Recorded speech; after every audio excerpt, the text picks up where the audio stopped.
Hello friends, కోడింట్లో వంటలు డైవర్ల కోసం చేసిన కోడిగుడ్లు సాంబార్ ఎలా చేయాలో చూద్దాము. ఇవేమో కోడిగుడ్లు 10 మంది డైవర్లకి 10 గుడ్లు అయితే వేసాను. ఈ డైవర్లు ఎవరో కాదంతా మా బంధువులు, మా ఆయన తీసిన వాళ్ళే. ఇదేమో ఎర్రకంది పప్పు కోడి వాళ్ళకి స్టోర్లో ఇచ్చారు. సరిపడినంత తీసుకొని ఆయిల్ పసుపు వేసి ఉడికించి పక్కన పెట్టుకోవాలి. ఇప్పుడు దబరాలు ఆయిల్ వేసుకొని ఆవాలు, మెంతులు, జీలకర్ర, ఎండుమిర్చి, ఉల్లిపాయలు, పచ్చిమిరపకాయలు వేసి బాగా వేపుకోవాలి.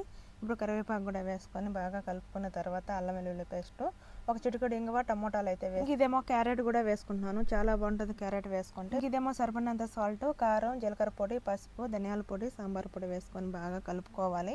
ఇప్పుడైతే సరిపడినంత చింతపండు నీళ్ళు అయితే పోసుకొని ఒక 5 నిమిషాలు బాగా ఉడకనియాలన్నమాట. చింతపండు, ఉప్పు, మసాలాలన్నీ పట్టేడుగా. ఇదేమో మనం ఉడికించి పక్కన పెట్టుకున్న కందిపప్పును అయితే మిక్సీ వేసుకొని వేసుకుంటున్నాం. ఇప్పుడు కొంచెం వాటర్ వేసుకొని బాగా కలిపి మూత పెట్టి ఉడికించుకోవాలి.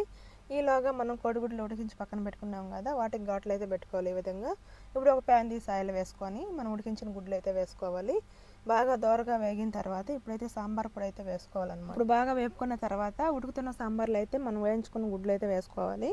ఒక 10 నిమిషాలు బాగా మూతపెట్టి ఉడికించుకున్న తర్వాత ఇప్పుడు పైన కొత్తిమీర వేసుకుంటే సరిపోతుంది. ఇప్పుడంతే కోడిగుడ్లు సాంబార్ రెడీ. చాలా అంటే చాలా బాగుంటుంది. ఒకసారి ట్రై చేసి ఎలా వచ్చిందో కామెంట్ చేయండి. Please subscribe.